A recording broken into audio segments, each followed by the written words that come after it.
Good morning friends.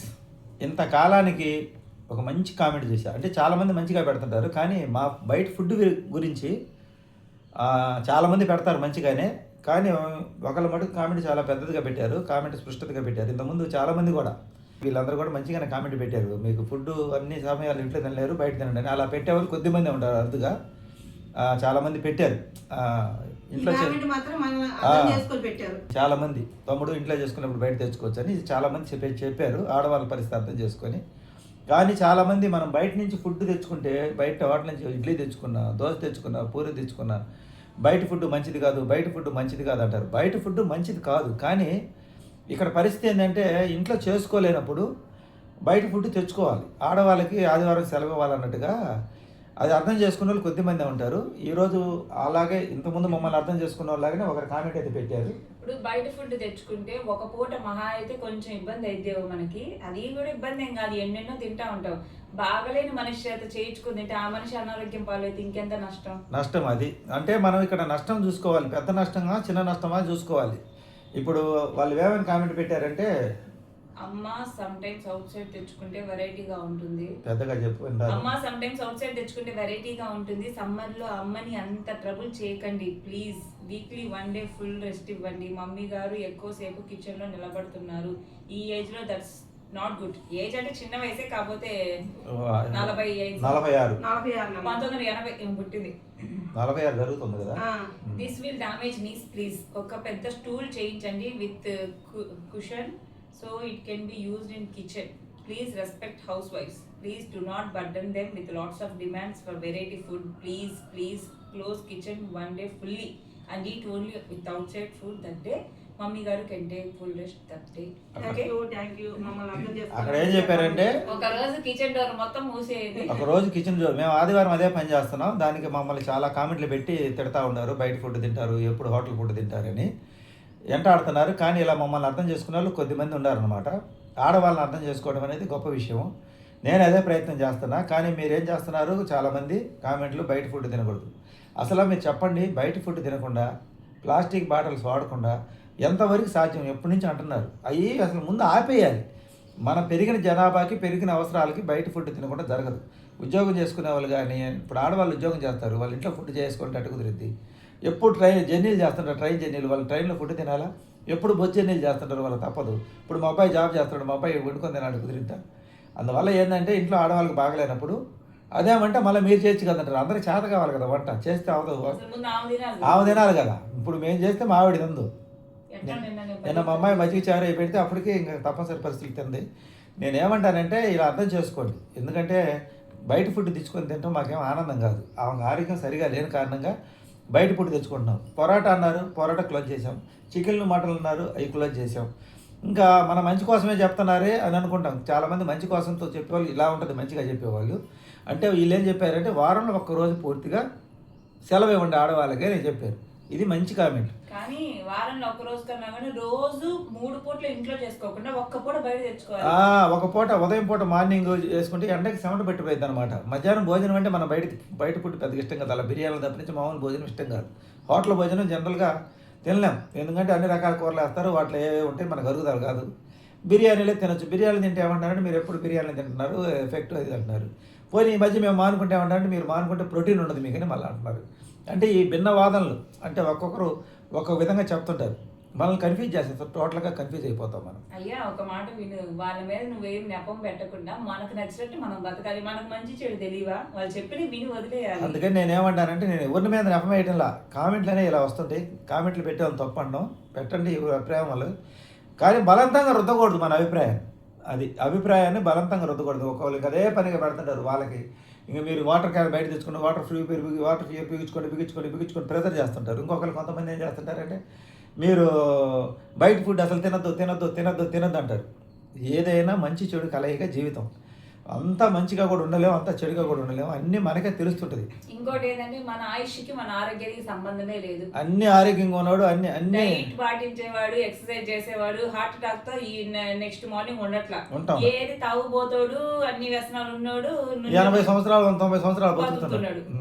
మన diet కి ఆరోగ్యానికి ఆయుష్కి సంబంధమే లేదా. కర్మల్లో భాగంగా ఉంటాయి. అన్నీ తెలిసినోడు అమావాస్య రోజు చేస్తే ఏం తెలియనోడు పౌర్ణమి రోజు వచ్చాడని సామెత ఒకటి ఉంది. అన్నీ తెలిసినోడు అమావాస్య రోజు వచ్చాడంట, ఏం తెలియనోడు పౌర్ణమి రోజు వచ్చాడంట, అది ఒక సామెత ఉంది. అలాగే మనం మన ఆరోగ్యం కోసం మనం ఏం తినాలనేది మనకి నచ్చనిది మన పొట్ట తీసుకోదు, మన నాలుగు తీసుకోదు. ఇప్పుడు మొన్న నూడిల్స్ తెచ్చాను 120 రూపాయలు పెట్టి 2 ప్యాకెట్స్, విరక్తి వచ్చింది. ఇంకా విరక్తి కలిగింది. ఇప్పుడు అలాగే దాని జోలికి పోం. ఒకసారి పొరపాటు చేస్తే మనమే తీసుకో. ఇప్పుడు ఎంత చేయాలంటే ఇంట్లోనే తింటున్నాం మేము. శరీరాన్ని పూర్తిగా హింసించకూడదు. గరికపాటి నరసింహరావు గారే చెప్పారు ఏమని, 100 ఏళ్ళు బతికితే ప్రయోజనం ఏంది, ఉప్పు తినకూడదు, పప్పు తినకూడదు, అది తినకూడదు, ఇది తినకూడదు అని. ఒక 50 సంవత్సరాలు బతికి నేను ఎవరు వద్దన్నారు ఇక్కడ. అంతే కదా, మన అన్ని కోరికలను చంపుకొని ఏమి తినే, ఇప్పుడు ఇల్లు కట్టలేము, బాగా సంపాదించలేము, బాగా విలాసంగా బతకలేము. ఇంకా మనకున్న ఆప్షన్ ఒక్కటి, తిండి ఒక్కటే. అది భగవంతుడు ఇచ్చిన అవకాశం. ఇంకా అది కూడా తినద్దండి. ఇంకా జీవితానికి అర్థమే ఉంది. అసలు ఎందుకు బతుకుతున్నామో ఎందుకు పోతున్నామో కూడా తెలియకుండా ఉంటుంది అన్నమాట. వ్యర్థమైపోతుంది జీవితానికి. కాకపోతే ఏంటంటే అసలు తిండి తినకూడదు, అప్పులు చేసుకొని అతి చేయకూడదు. రోజు బిర్యానీ తింటాం, రోజు మటన్ తింటాం, రోజు చికెన్లు తింటాం, రోజు గుడ్లు తింటాం. ఈ తిన్న శరీరం సహకరించదు. నాకు ఎలర్జీ సమస్యలు ఉన్నాయి, నేను ఎక్కువ తిన్నాను, నేను తట్టుకోలేను. పొద్దున్న తింటే మధ్యాహ్నానికి ఇట్లా అంటున్నారు ఇంకా. అందువల్ల ఏంటంటే రోజు మనం తినలేము, డబ్బులు ఉన్నా కానీ తినలేము. ఇప్పుడు మొన్న ఒక రోజు మనం ప్రయాణం చేసేటప్పుడు ఏసీ కోచ్కి వెళ్ళాం మనం, వందే భారత్ ఎక్స్ప్రెస్కి. నేను నా జీవితంలో ఎక్కింది మొట్టమొదటిసారి రిజర్వేషన్లో ఎక్కింది ట్రైన్ మొన్నే. దానికే చాలామంది చాలా బాధపడ్డారు. దానికి బాధపడ్డారు కొంతమంది. నిన్న నేను అక్షయ తృతీయ రోజు పాత బంగారాన్ని వేసి కొత్త బంగారం తెచ్చుకుంటే రాత్రి నా లైవ్ చూసారా, 1K వ్యూస్ వచ్చాయి, 400తో ఆగిపోయినాయి. అంటే మనుషులు ఏమనుకుంటారంటే బాధలను చూసి ఓదార్చున్నట్టుగా చేస్తారు. అదే మనం సంతోషపెడితే కొంతమందికి నచ్చదు. అందరికి కాదండి, కొంతమందికి నచ్చదు. అందరూ మంచి వాళ్ళే ఉంటారు చాలామంది. వాళ్ళు మన సక్సెస్ కోసం, మన మేలు కోసం ఎప్పుడు నిరంతరం వాళ్ళు కామెంట్ చేస్తూ ఉంటారు. కొంతమంది ఉంటారు మనం బాధల్లో ఉన్నప్పుడు బాగా ఓదార్చున్నట్టు వస్తారు. మనం కొద్దిగా నవ్వామంటే వాళ్ళ కడుపులో మంట కలిగిపోతుంది. కానీ మాకైతే యూట్యూబ్కి వచ్చామని యాక్టింగ్ చేసిన పని, ఏది తింటామో అదే చూపిస్తాము, ఏది కొన్నామో అదే చెప్తాము. అది రియాలిటీగా ఉంటాం. అదేదో డబ్బులు వస్తాయి నటించి అవసరం లా. మన ఒరిజినల్ ఇష్టపడే వాళ్ళే మనకు గిఫ్ట్ చేస్తారు, ఏదైనా చేస్తారు. సూపర్ చాట్లు అయినా ఏదైనా వాళ్ళు మనం నచ్చి చేసే వాళ్ళు ఓకే, కానీ బలవంతంగా జాలితో చేసే కాదు, జాలితో వద్దు. ఈ మనిషి నాకు అభిమానం, ఈయన మంచి మాటలు చెప్పాడు, చిన్న గిఫ్ట్, ఒక సూపర్ చాట్ అది నచ్చి మంచి బాగా చెప్పాడు, యాక్టింగ్ బాగుందనో లేకపోతే బాగా మాటలు అని చెప్పాడంటే గిఫ్ట్ అనమాట. అది గిఫ్ట్ అంటారు. గిఫ్ట్ వేరు, సహాయం వేరు. మీరేం చేస్తారు, కొంతమంది ఏం చేస్తారు, బాబాయ్ వాదల్లో ఉండాడు, తీసుకో $2 అని. బాబాయ్ సంతోషంలో నీకే కోటీసుడు కదా అని ఎమ్మంటే అక్కసు ఎలాగొక్కుతారు. ఒక $2 వేస్తే మనకు వచ్చేది $1 వస్తుంది. దానివల్ల మనం అన్నీ ఆపుకొని ఏం తినకుండా ఉండాలంటే ఎట్లా కుదిరిద్ది? అవతల వాళ్ళు నచ్చినట్టు బతకాలంటే ఎవరోళ్ళు కాదు. మేము ఎలా ఉంటామో అలాగే ఉంటాము. మమ్మల్ని అన్ని దాచిపెట్టుకొని ఇప్పుడు చికెన్ తినే మటన్ తిని చూపించకుండా ఉండొచ్చు, మేము అలా ఉండలేము. మనం వాస్తవం చెప్తాం. నేను అసలు గోల్డ్ వీడియో పెట్టకూడదు అనుకున్నా, కానీ ఏంటంటే రియాలిటీగా పెట్టాలని అనిపించింది నా మనసుకి. రియాలిటీగా, ఎందుకంటే దాంట్లో ఒక మంచి చెప్పాలని. ఇలాంటి పరిస్థితుల్లో అయినా బంగారం అనేది అంటే ఎలా బతుకుతాము, పొదుపు చేసుకోమని కొంతమంది చెప్పడానికి. అదే డబ్బులు పెట్టి చేయించాలంటే నేను డబ్బులు పెట్టి చేయించాలంటే 4 గ్రాముల బంగారం కొనాలంటే దాదాపు 65,000 70,000 అయింది తరుగులతో కలిపి.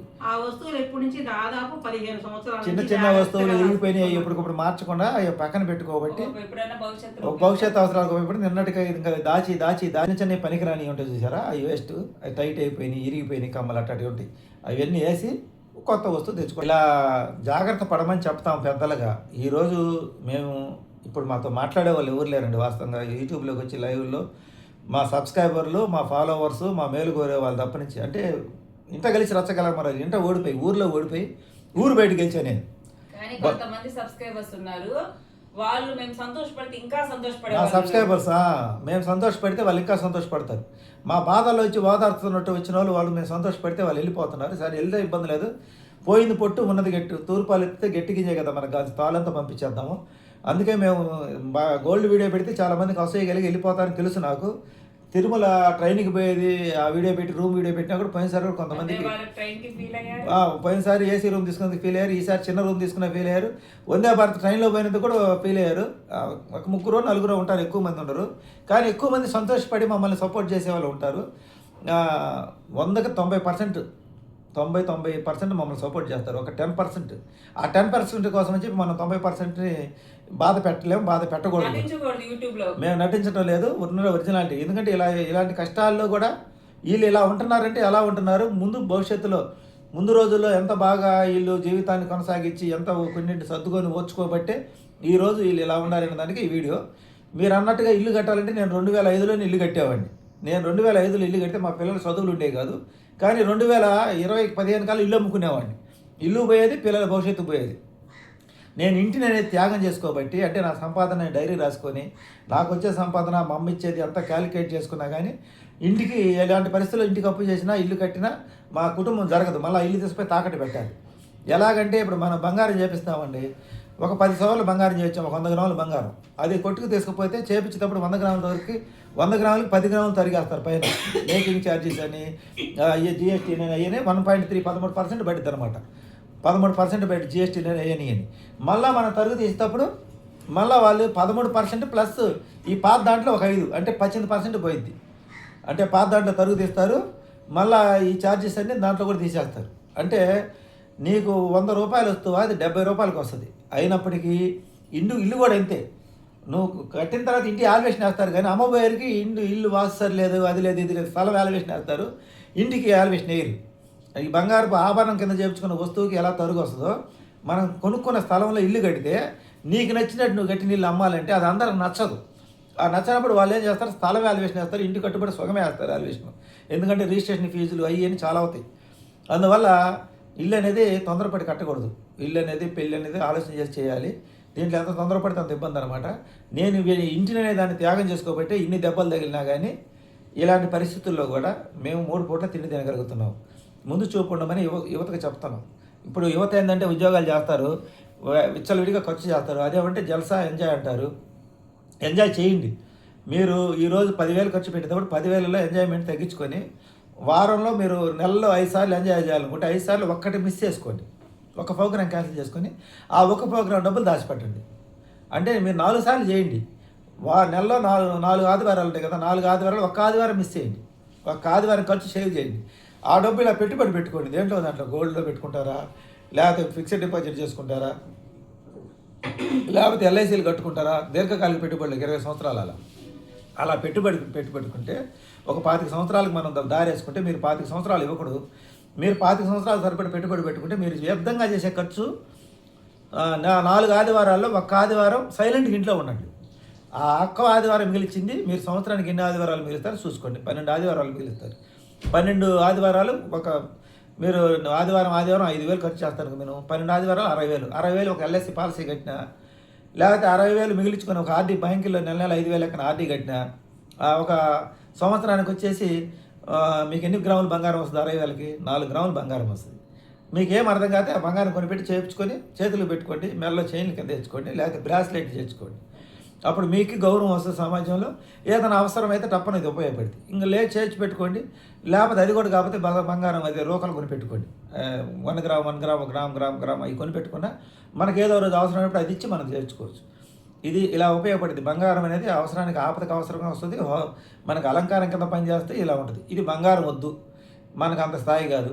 నేను చెప్పాను కదా, ఒక ఎల్ఐసి పాలసీయో లేకపోతే ఆర్డీఓ చిన్న 1000 రూపాయల నుంచి కూడా పెట్టుబడి పెట్టుకోవచ్చు. ఇంకా అది కూడా లేదు, రోజుకి 20 రూపాయలు 30 రూపాయలు ఫోన్పే పొదుపు చేసుకునే అవకాశాలు ఉంటాయి. ఇలాంటి అవకాశాలు ఎన్నో ఉండి వాటిని ఎత్తుక్కోండి. ఈ మధ్య నేను చెప్తున్నా కదా, నేను బజార్ టీ ఆపేసా. రోజుకు 2 టీ తాగితే రేటు పెరిగింది కాబట్టి, అంతకుముందు 20 రూపాయలు అయితే ఇప్పుడు 24 రూపాయలు అవుతుంది. ఆ 20 రూపాయలు అనేది నేను రోజుకి 20 రూపాయలు బయట నుంచి టిఫిన్ ఆపుకొని 20 రూపాయలు డైలీ పొదుపు చేయడానికి నేను కొత్తగా నాంది పలికాను అనమాట. పొదుపు అంటే నా సంపాదన లేకపోయినా నేను పెట్టే ఖర్చులు తగ్గించుకుంటున్నా. టీ తాగితే పళ్ళు పాడైపోతున్నాయి, చక్కెర ఎక్కువైంది, షుగరు, దానివల్ల ఆరోగ్యం ఎఫెక్ట్. అది మంచిదే కదా, దానివల్ల 24 రూపాయలు టీ మిగిలించడం వల్ల మంచిదే. నాకు షుగర్ పెరిగి మళ్ళీ టెస్టింగ్లు మాటికి పోయి ఇవన్నీ కూడా ఉపయోగకరంగా ఉంటాయి కదా. అందుకని భవిష్యత్తు అవసరాల కోసం అవసరమైన ఖర్చులు పెట్టుకోండి, అనవసరమైన ఖర్చులు తగ్గించండి. యవ్వనంలో ఉన్నప్పుడు మీరు కొన్ని చూడాలనుకుంటారు కాబట్టి వాటిని చూడండి, కానీ 4 కోరికల్లో ఒక కోరికను మిస్ చేసుకోండి. అది భవిష్యత్తు అవసరాలు మీకు ఉపయోగపడుతుంది. ఇది సుబ్రహ్మణ్యం మాట. వీడియో నచ్చితే లైక్ చేయండి, సపోర్ట్ చేయండి. Thank you, by by.